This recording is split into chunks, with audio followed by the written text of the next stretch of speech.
Hey, here we are, Math 2265. This is the lecture for February 7 and 8. I'm sorry, February 7. We only have Monday, Wednesday on this section, sorry. And you should have watched this before the lecture of February 10. So, because February 10 will continue where this leaves off. We're going to do 2.1 and as far into 2.2 as I can get. Maybe I'll finish it, maybe I won't. Just depends on how long it takes me to get through it. Somewhat variable, I admit. I'm usually more structured, but it's the first time through on this book and this class, so I know the material. The book's notations are always different. I guess I can get rid of that. Well, I don't know where that came from. Anyway, we talked a little bit about the basic idea of probability last time, so let's not worry about that. But one example I just heard on the news is that in the Super Bowl coming up on Sunday. Maybe you've already seen it. Maybe you haven't. I'm recording this a couple days before that. And the Kansas City Chiefs had a 59% chance of winning, and the Tampa Bay Buccaneers have a 41% chance of winning. But they were quick to point out that since Tom Brady is, Tampa Bay star and all, he had an 87% chance to win a few years back, and he lost. And then when he first started back 20 years ago, he had a 9% chance of winning, and he won.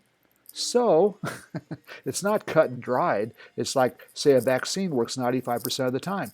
Well, 5% of the time, maybe it doesn't work. So, we're not really going to be dealing with 100% and 0% very often here, but it is typically a good thing to play the odds. So that's kind of what we do. And, it sounds like based on that, Kansas City would be favored, and I guess they are by just a few points. I was going to also say quickly that my father-in-law was at the very first Super Bowl. He brags about it to this day, and of course he didn't save any of the tickets or the yearbooks or anything like that. They would have been quite valuable now. It wasn't even called a Super Bowl back then. But enough football talk. Let's get back to math. And noticing that there are several math majors in this class, some of this notation will look familiar to you, and we'll have some proofs and everything. I may not dwell on them, because we still have mostly computer science majors in this class, and they may not be quite as up for that. And I will not ever put a proof on a test, for example. This isn't going to be that kind of a class, even though this book is more math heavy than I'm typically used to teaching out of, but that's fine. So we talk about in 2.1 this idea of an experiment. It's any activity or process whose outcome is subject to uncertainty. If we already knew the answer, there wouldn't be an experiment. Like, for example, will the sun rise tomorrow? Uh-huh. Somebody actually calculated the probability a couple hundred years ago. I don't know what they based it on, but it had a bunch of nines after the decimal place.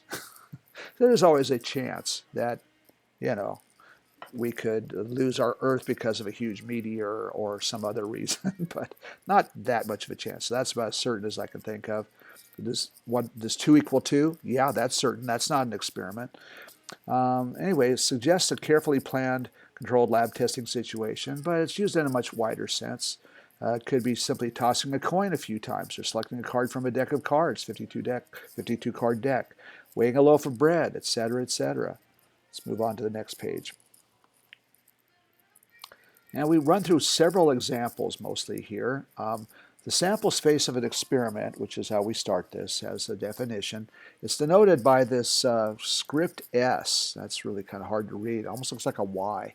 I believe that is an S, S for sample space. It's a set of all possible outcomes of that experiment.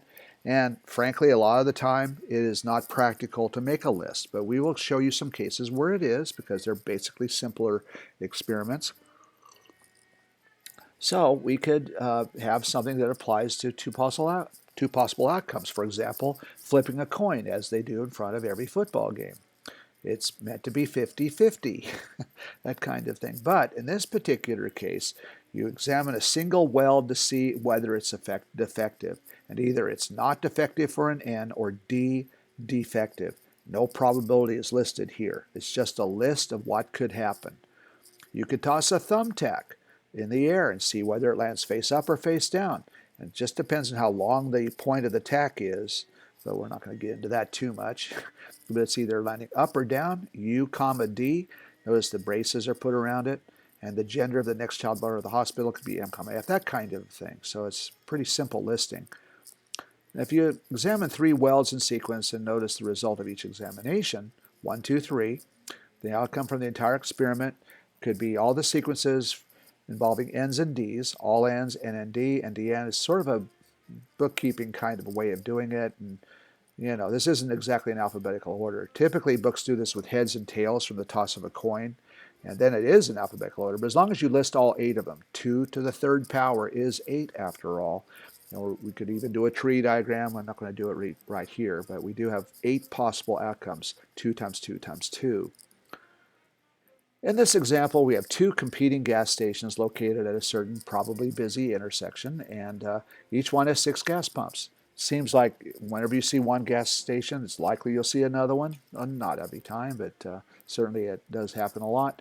And each one has 6 gas pumps, and there's an experiment here in which the number of pumps in use at a particular time of day, say you just pick noon or some other particular time, and it's determined for each of the stations. So you go and find out what's going on. Out of the 6 pumps per gas station, you have the first station could either be from 0 to 6 being in use, the second station could be anywhere between 0 and 6 being in use, and we form ordered pairs from all of these, from all the way from nobody using the gas at all at a particular time of day, which if you pick like 3 in the morning, that could be quite likely, or people even waiting in line. Maybe gas is scarce, or maybe the price has dropped, or who knows why. Everybody's gassing up to go for Memorial Day weekend somewhere. I don't know. But 6,6 might even imply that more people are waiting. It could even be higher, but that would be the maximum that could be found on this list. They bring up later that if you toss two dice, so you can roll from anywhere from 1, 1 to 6, 6, all you have to do is trim off the first column and first row, and you would have what you would find on rolling 2 dice, 2 6-sided dice, of course. And 1, 1, 1 on the first die, 1 on the second die adds up to a 2, but they did decide to break it out on the die roll. And by the way, we'd have to have different colored dice to make sure that we can keep them apart. Otherwise, it blurs the data, and that's not going to be fair to our data collection process. It could be anywhere from snake eyes, as they say, a 2, all the way to, as they say, boxcars, a pair of 6s, which adds up to 12. And normally you think of it in terms of a 12. And everything in between, 7 is the most popular one because you can get 7 from 6, 1, 5, 2, 4, 3, 3, 4, 2, 5, 1, 6. And we could go more into detail on that. This has got an engineering focus in this book, so they're not going to do so much of that. But they did bring up the fact that for the 6-sided die, you would have 6 by 6, this bottom right corner, versus 7 by 7, because 0 through 6 is 7 outcomes apiece. 7 by 7, as you see, is 49 outcomes. And they talk about C++ programs, and they talk about whether they compile or not. Compiles on the first run, S is a success, but if it doesn't, it's F for a failure. So it may not be likely, but a possible outcome could be at the first 5 or 10 or 20 or ... or Fs, and then the next one is an S. That hopefully is very unlikely. But they do have a list of the sample spaces. It's a little bit more complicated because you could get a successful run on the first try, or maybe it's on the second try after 1 failure.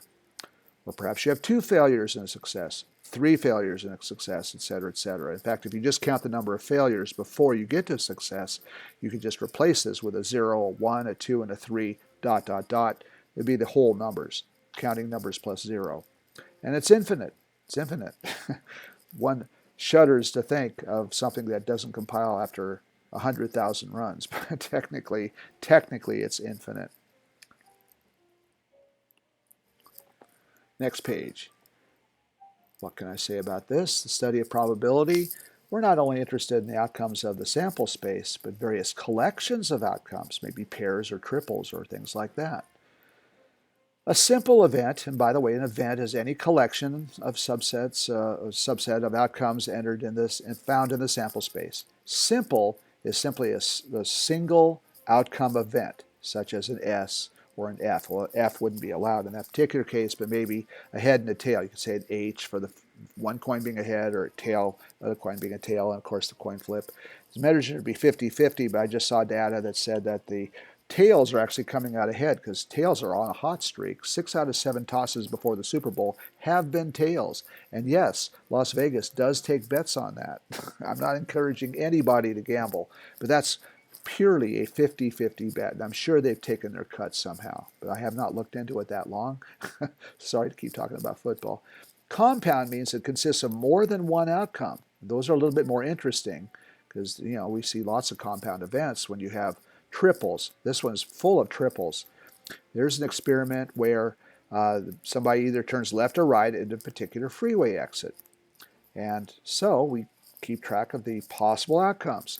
The next 3 cars are measured, and they could either be all lefts, or the first one being right and the 2 lefts, all the way up to 3 rights.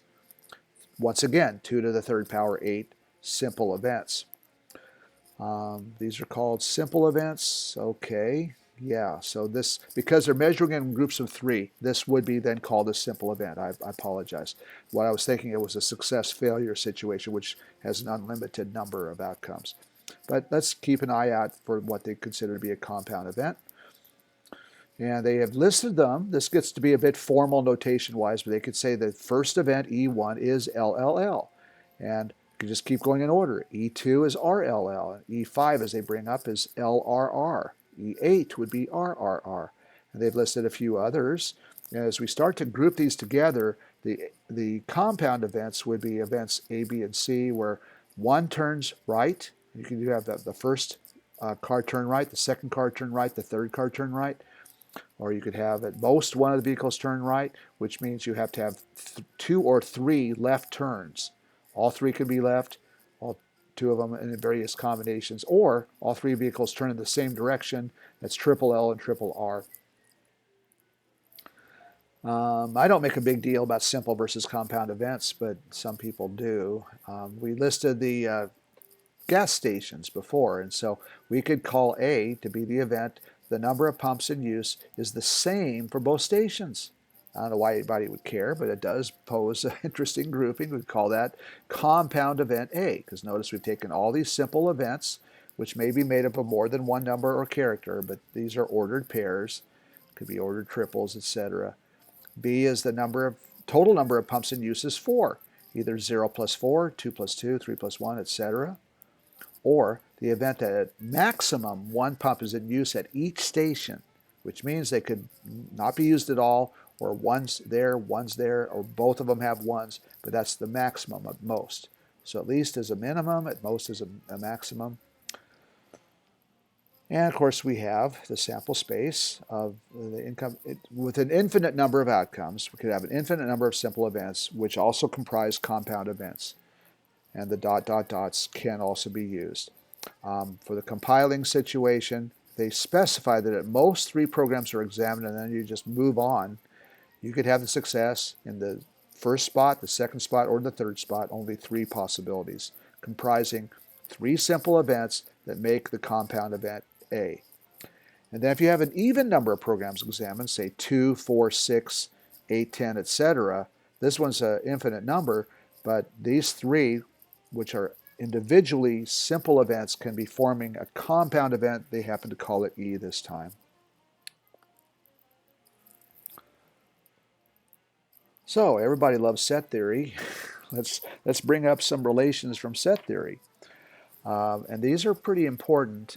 Complements are used a lot in classes like this. They're basically a type of opposite. If you have an event A, we simply put an A prime. Other books may have different notation. In case you've seen this before, there are other ways to express this, but I like A prime because it's quicker and very convenient. So instead of looking what's in A, we kind of look at what's not in A. And yes, we would have to have an indication of what the sample space is too. So we just take out the A's, and whatever's left behind is the A primes, such as if you want even numbers for set A, you have odd numbers for set A prime. The union is considered to be A union B, or if you'd rather, A or B, they're the same. And so that'll be events that are either in A or in B, or perhaps in both. So it includes kind of like the Mickey Mouse ears we'll see on the Venn diagram coming up. We don't have a picture right now. Oh, yes, we do. Here we go. Here's our picture. Maybe a little small to look at, but then you've got your book you can look at too, whether it's an e-book or print book, I don't know. But the shaded region will be everything in A, everything in B, And let's not forget what's in both A and B, that little slice right down the middle, that little football shape right in the middle between the two. Yes, I can expand that. So there's your A union B right there. Let's see here. What else could we talk about? The definition of complement. I'm sorry, that we did, and union we did. Let's look at intersection, and I guess you can click on these and see a little bit more information.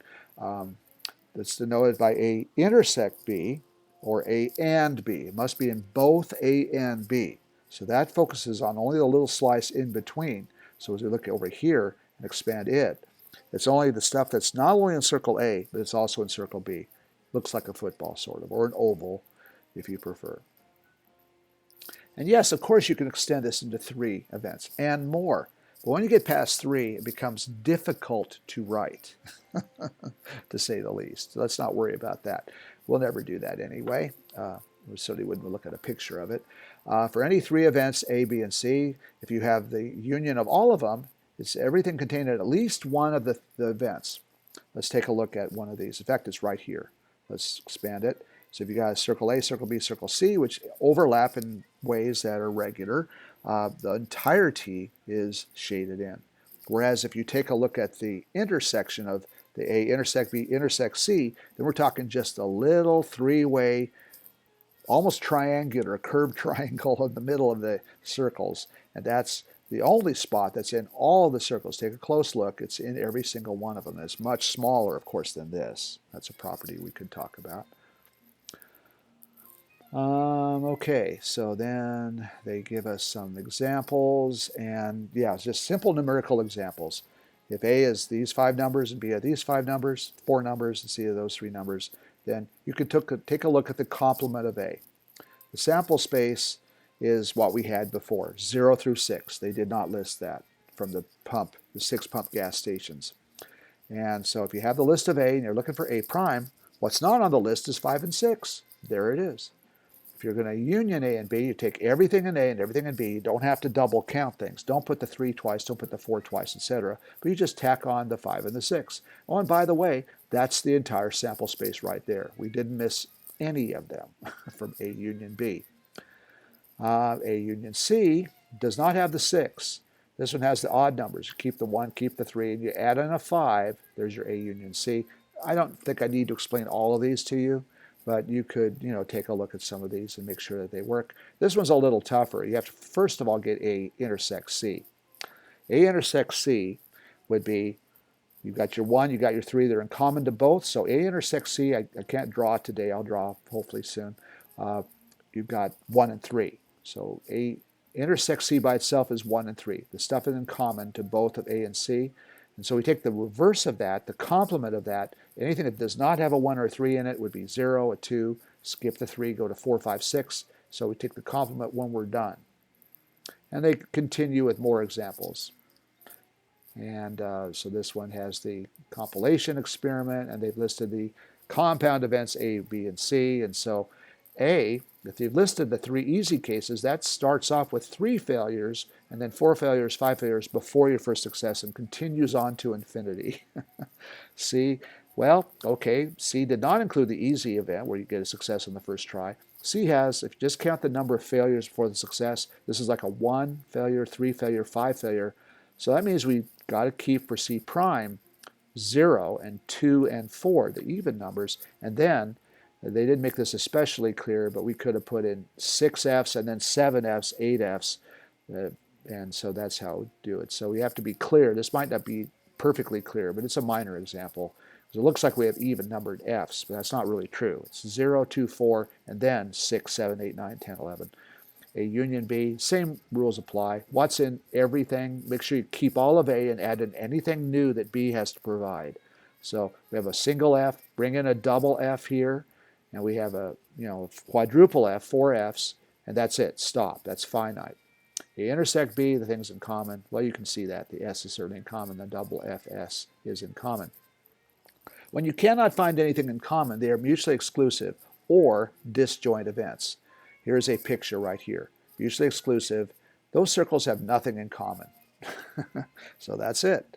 You cannot be a member of both the Democratic Party and the Republican Party. It's not legal. I know I switched parties, and that's as far as I'm going to go with politics. And you cannot be both at the same time. They do not allow it. You can, however, be dual citizenship, though. So that's not quite a good example of that. Although generally people are only one citizen of one country, but there are lots of exceptions. People who are born somewhere and then they move, et cetera, et cetera. So anyway, moving along. Let's see if I missed anything important. Here's another example. Chevrolet Buick, Ford Lincoln. They're mutually exclusive. They have nothing in common. So A intersect B has nothing in it. This is the null set. You've probably seen it before. It's not exactly a zero. It just indicates in set notation that there's nothing in there. It's blank.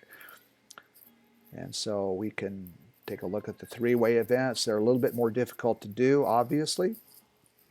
And so they show the pictures. And we kind of ran through pretty much all of these. Maybe we should have started in the beginning, where we basically assume that A and B have something in common. They're not mutually exclusive. There is something there.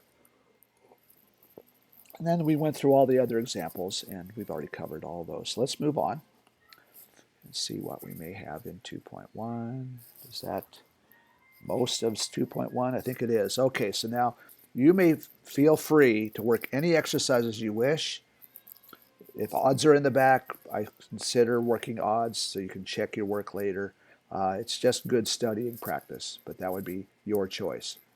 I'm not going to make it mandatory. It's just too much trouble for me to collect written homework. Now, written parts of tests are a different story. We'll talk about that later. Okay, let's see how far we can get into 2.2. I don't want to drag on too long. Let's see. Given an experiment and a sample space S, the objective of probability is to assign each event A a number P of A, the probability of event A. Sometimes I've seen this as PR or even PROB, but capital P is generally reserved as the faster way to say probability of an event, which is in the parentheses. Should give a precise measure or perhaps a rounded decimal measure in some cases to show how the chance in the long run that A would occur in the long run. So we have notations, and for every event A, the probability of A must be greater than or equal to 0. There's no such thing as a negative probability. Let's just say somebody says that there's a negative 20% chance of rain. Is it really that dry? I know rain sometimes evaporates before it hits the air, or hits the ground, but that's not really what we're talking about here. The entirety of the sample space has to add up to 1, so therefore all probabilities are between 0 and 1. They're not quite saying that yet. I'm not quite sure why. They say it very quickly, though. We have, of course, basic summation notation here. If we look at all the events, A1, A2, A3, all the way to wherever it stops, the probability of event AI goes from 1 to infinity. This would be an infinite collection of disjoint events. Now, we do go through a little bit of mathematical notation, including a proof. And they do say that it will turn into I believe they said it would be a finite situation. This part I'm not so interested in. I've certainly cut my teeth on this being a math major myself, but do I really want to overdo it on this type of thing? I don't think so. I'll save my times for later, but the point is this will turn into a finite collection of events, and you can skim through this if you'd like. Meanwhile, let's go to another example. And let's consider tossing the thumbtack in the air. When it comes to rest on the ground, either it's point up or point down, as we mentioned before, and the sample space is U comma D. And the probability of the sample space must equal 1. So once we find one of them, we've got the other by default. And it could be that P of U and P plus D equals 1. Well, it definitely is, and it's equal to P of S, for that matter. If we pick one of them to be 0.5, then the other one has to be 0.5. And there may be a certain length of thumbtack where it's pretty close. I've seen data where it's more like 2/3 and 1/3. It just depends on the length of the tack, or the point of the tack, that is. And of course, its base as well. It's not as easy as it may seem. It isn't like flipping a coin. Another possible assignment is if you let P of being upward facing is 75%, then by default the other has to be 25%. It's not going to land on its side. The famous quip is that, what if if you flip a coin, what if it lands on its side? Well, I suppose it technically could happen, but we do ignore that extremely rare possibility. So we could say that P of U is equal to little p, and P of D could be considered 1 minus P, so the whole thing adds up to 1. Obviously, P minus P is 0. And by the way, later on we will call this Q. Mind our P's and Q's, and Q is a faster way to say exactly the same thing. But that's just a preview of things to come. Okay, we can test batteries coming off an assembly line and see how they turn out. And they've listed the fact that a particular battery being satisfactory is 99%. So that is a success. And P of EI is a very simple one, only one thing in there, and that probability of it occurring is 0.99. And then we have the failures. This book is using this a lot more than most other books. And if we look at E2, where there's one failure first and then a success, we could say that failure, which of course is 1%. Why? Because 100% minus 99%, or 1 minus 0.99, is 0.01. That's where the failure percent comes in. They figure you can do that in your head. Other books don't assume that, but this book is. It's a higher level book. And then if we have a couple of failures, we simply square the 0.01 before the 0.99 comes in, which it will every single time. And so this is like an infinite series, a geometric series for that matter, which we should be familiar with. All these numbers do sum up. The A is 0.99. The R is 0.01.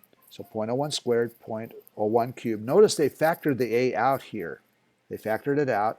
0.99 is factored out. So you could say that A times 1 plus R squared plus R cubed. You could do that. They're kind of switching modes just a little bit here. Because that's equal to A over 1 minus R, that does give us, and I wish I could write on the board here, 0.99 for A and 1 minus 0.01 for R. That happens to be 0.99 also. 0.99 over 0.99 is exactly 1. So yes, our sum is equal to 1. So that kind of demonstrates how it works. And you could replace it by any other number between 0 and 1. You can't divide by 0, obviously. Let's see if we can move on a little bit further. And this, I believe, is leading us to an illustration just around the corner. Interpreting probability, as we're in the middle of 2.2 and beginning of 2.2. We show that the axioms do not, well, we don't need to worry too much about that. But here we have an experiment performed n times. On some of the replications, the event A will occur, and others it will not occur. So this is just a counting exercise. The number of replications in which A does occur, perhaps number of tosses of a coin that heads shows up. And the ratio of counting the number of event A's divided by the total of n. Notice these n's are doing two separate things. This n is the fixed total, and n of A is the number of successful events. And so they're kind of running a cumulative relative frequency. And what will happen is that we have a particular company. This talks about second-day delivery, and it actually arrives, what they say, within a day. So that's second-day delivery. And we do 10 packages in order, and did A occur?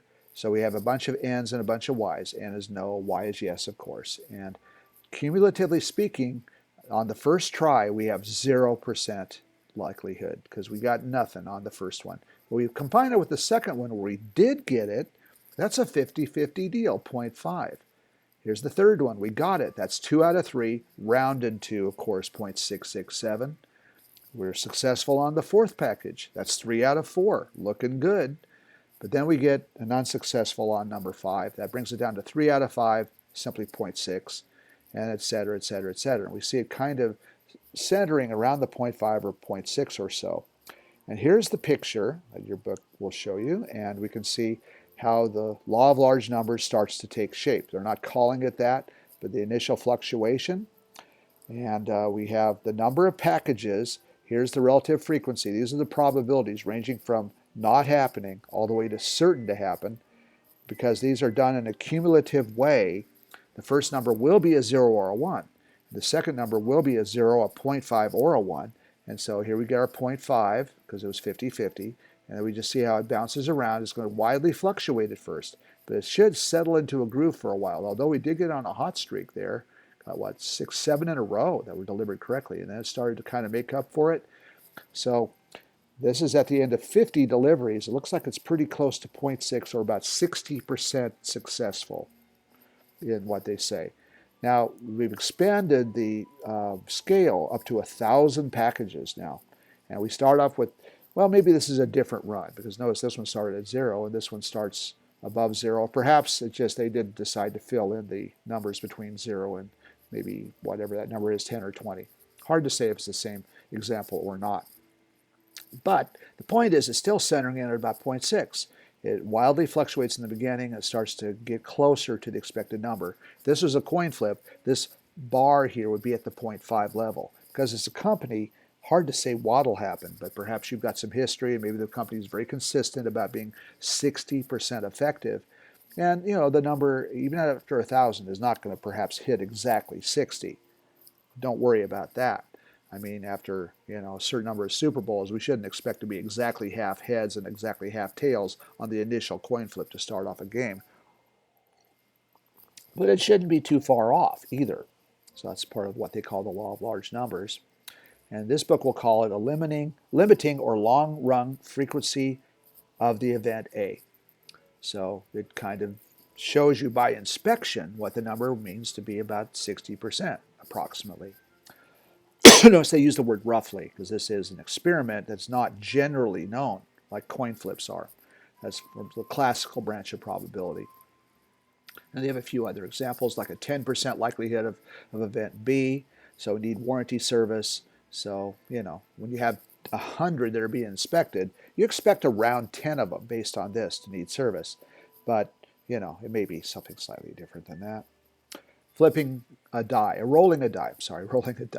Six-sided die, a fair die. Every item on your die, anywhere from 1 through 6, should have a 1 chance out of 6 of occurring. So to roll a 3 on a die, 1 chance out of 6. That is 16.7% rounded.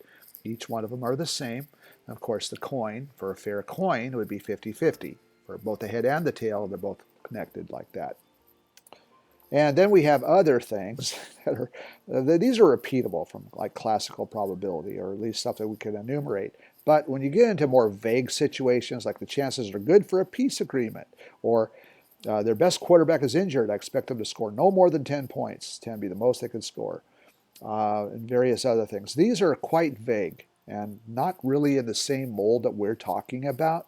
I'm not saying you can't do them, but that's a separate branch of subjective probability. And typically we let the professionals who deal with this on a regular basis go for the best guess they can. So if you're trying to predict the Super Bowl winner, look for the experts. And you don't have to agree with them, but most of them would probably say that Kansas City is going to win. That's just what I hear, and et cetera, et cetera. But they could be wrong. Easily they could be wrong, especially when it's close to 50-50 like it probably is this year. Okay, let's move on and see what's up next in this part of 2.2. Just a bunch of examples here, more probability properties. See how far we can go before it gets to be too much. We do have the probability of A, and the probability of its complement must add up to 1. And then you can figure a couple of other things. We already saw what P of A prime was, but here it might be that you need to find out what P of A is. Maybe you already have the complement for some reason. And either way, you can subtract whichever one you do know away from the one, and you will always get the one you don't know because they're locked together, like a 70-30 or a 25-75, something like that. And typically the numbers are pretty easy when there's only 2 events to deal with. So they go through a proof, which is fine. Here we have a system of 5 components in a series, in this example, 1, 2, 3, 4, 5. And just like before, your book is quite fond of this example, but this time we're going to get 5 of them no matter what. It isn't like you stop at the first success. So this one has the 5 situations where the first 2 fail, the second 3 successful, and here we have 2 successes, a failure, and 2 successes. And they enumerate what exactly that means. 3 does not work. And so we would like to find out what it is that we're looking for. We're saying that, say, in the upcoming section, if 90% of all components do not fail, that is 10% are going to fail, we could go through and figure these things out. And 90% success rate, and if you need to get all 5 in a row, you would simply take your 90% and raise it to the 5th power. And to 2 decimal places, that's 0.59. Now, if you're interested in the opposite of that, the complement of that, in other words, anything but all success, probability of any one particular failure, you could actually add up all 31 probabilities, which fortunately they did not list for you, and I'm glad they didn't. You could add them all up, but wouldn't it be easier just to back into the answer? Take out the only one you don't want, the all successes, and this P of A, which is any failure, from one failures up to all 5 failing. You could just take it by doing a complement and get at least to 2 decimal places, a 41% chance. So 41% of these will have a failure mentioned. Even with a 90% success rate, as you keep doing 90, 90, 90, 90, 90, you'd get down to only 59% to get all 5 of them through, and then to make anything else, any failure at all, ranging from 1 failure to 5 failures, bundles up to give you 41% with a minimum of work. So this is a big time saver in a lot of cases. Okay, so yeah, if you have difficulty counting one, get the other one. And we can show you more examples of that as time goes on. For any event A, P of A has to be less than or equal to 1. You can't get beyond 1. And why? Because 1 is 100% certainty, 0 is 0% impossibility. And just think of the weather forecast if there's a chance of rain, which I guess there isn't right now, but they could range from no rain up to definitely 100% chance of rain, or things in between, 50%. Now my phone is going to the nearest unit, which is weird to see a 53% chance of rain. Not used to that. Used to seeing it around to the nearest 10. Well, anyway, we go through a little bit more on the stuff that's mutually exclusive, which makes it pretty easy. If things are mutually exclusive and you've got a circle with the A and a circle with the B, and they're separate, and you need to find their probabilities, just add them up. It makes it real simple. But when they do have an overlap, and I wish I could draw, but remember the case where you have the overlap circles and there's something in between? Well, you can't just add them up or you'll double count that football in the middle. It gets counted for parts of A and gets counted for the parts of B, and that's not right. You can't double count. If you know it's disjoint mutually exclusive, you don't have to worry about it, but usually it's not. So then what we'd have to do is subtract away one of those little football shapes, because you got one here, one too many, throw it away. That's that little oval right down the middle. And they show an example of that right here. So here is, and they go through kind of an elaborate proof too, and they talk about how you can decompose it into 2 different parts. A union B can be decomposed into all of A plus the part of B that does not include A. In other words, B intersect A prime. A prime is everything outside of circle A. So if you circle it, you get like that little crescent shape, like a moon that's not a full moon or a new moon. So anyway, they go through a little bit of a proof there, and they derive the formula. So in case you are not sold on the formula, you've got the proof right there. I will let you enjoy the reading of that, of course. Let's see how far we can get here. I didn't want to probably finish it, but I would like to get to a little bit more before we say goodbye. In this particular case, 60% of all households get internet service from the local cable company, 80% get TV service from that company, and 50% get both, internet and TV. Pick a household randomly. What's the probability it gets at least one of these 2 services from the company? And then you could even ask what's the probability it gets exactly one. Well, bear with me here. We're going to use the formula a little bit. P of all of A, the entire circle A, is 60%, 80%, 50%, as we just said. So if we're going to find probability that they subscribe to at least one of the 2 services, we take all of A, all of B, and throw away the overlap. So 60% for A, 80% for B. Take out that big oval. This one was not drawn to scale. It's more drawn to scale down here. And here you get to 1.4, which is 140%, which is a red flag because you could never have that. So we must subtract something else. So people who list probabilities that are over 1 or say less than 0 don't really have a firm grasp as to what probability is. And here 0.9 or 90% is just fine. It's a big number. At least 1 would be a big number. If you want to find the probability that don't subscribe to anything, you take the 1 minus 0.9 and use a complement on it, and you'd be down to 10% for people that just don't care about either one of these. Or maybe they get over-the-air TV or some other scenario that we don't know about. So then they do a little bit of algebra, and they kind of find out what's in the little slivers here. So this is a little bit different. They find that the part of A that's not in B takes out the big massive 0.5 and leaves 10% that is in this left C-moon type of crescent. And then similarly, the 0.8 subtract the 0.5 give you 0.3 in this situation here. So you could put words on that, of course, and say that, see, A was the internet service but no TV service, 10%. And the reverse of that, no internet service for A prime here, as I'm zeroing on that, it's a little bit hard to read, I'm sure. And that would be no internet but TV. Get the TV only. 30% get the TV with no internet, according to this data set. And yes, we can expand this to a triple union probability. Now we're talking formulas here. We've got A union B union C, which basically says add up all your circles with A, B, and C, and subtract away the overlaps, all the little football shapes. There's a football shape between A and B, between B and C, between all those things. But then turns out that that triple overlap in the center needs to be added back in because it got added and subtracted. We don't want to forget about it, and so we have to put it back in. So it's a little complicated. I don't think we're going to have very much use for this, to be frank. But this is how it looks, and to get the probability, and if you had to do it one circle or one region at a time, this is how you would do it. It's got, what, 7 components to it. And obviously this continues for 4, 5, 6, and up to a near infinity number. And the formulas would look, well, a little bit stark, I imagine, or kind of extensive is what I meant to say. Sorry about that. So we do have that kind of figure there. Let's see if we can get our foot in the door on this particular section as we start to wind things up a little bit.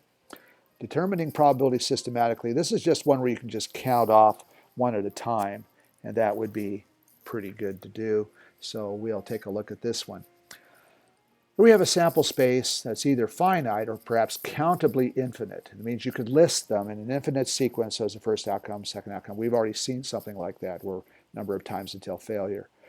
And so we have these different events corresponding to the corresponding simple events and a single outcome, each consisting of a single outcome. Sensible strategy is just to define them separately, remembering that the total must equal 1. You can never go over 100%. And then you could just basically add them all up and get the P of A and find out what you have. Kind of turn a simple event into a compound event. Or in some cases, you could lock it down with the fact that we must have 100% on the outside. This is a little bit of a strange example. Your book does go a little bit outside of the box. During off-peak hours, a commuter train has 5 cars. Maybe a computer is twice as likely to select the middle car as to pick the ones right by it. So the middle one is the popular one. And then you can even go further, twice as likely to select the adjacent cars, like in the 2nd and 4th position, as the end cars. The end cars are very unpopular because they get the least probability. So there's the first one, there's the 5th one as I point with my pointer. And so PI is the car I being selected from 1 to 5, because there are 5 cars. And so we could go through the algebra here and find various things. And P3, the popular one, is twice what P2 would be, which is also twice what P4 would be. So that's where we get the 4, 2 times 2. And then they go through the algebra here, and we wind up finding that, and you can just see this by inspection, that the middle one is twice as much as their neighbors, and these 2nd and 4th position ones with the 2's on them are twice as likely as the outside cars, number 1 and number 5. So it does line up in a 1, 2, 4, 2, 1 scenario as far as the coefficients are concerned. Those coefficients do add up to 10, and if 10p1 is equal to 1, that means that p1 must equal 0.1. And then you get a 0.2 by doubling, and double again to get your 0.4 for the various ones. So that's why we get basically a 0.1, a 0.2, a 0.4, a 0.2, a 0.1, which looks very much like the coefficients. So for some reason, we needed to find that one of the 3 middle cars, the 2nd, the 3rd, and the 4th, were selected. That does add up to 0.8. So just exclude those rarely done 1st and 5th outside cars. So that's how it would work. You get 80% by just doing it one system at a time. Now we still have one more subsection to do with equally likely outcomes. Turns out that's not very difficult, but we'll save that one for later. I've pretty much hit the, I think, 45-minute mark here, so we'll let you go. I hope your favorite team wins the Super Bowl, or if you just don't care about the Super Bowl, that's fine too. Some people study their math during the Super Bowl or whatever. My parents used to go to Disneyland during the Super Bowl, but nobody's going to Disneyland now. Happiest place on earth.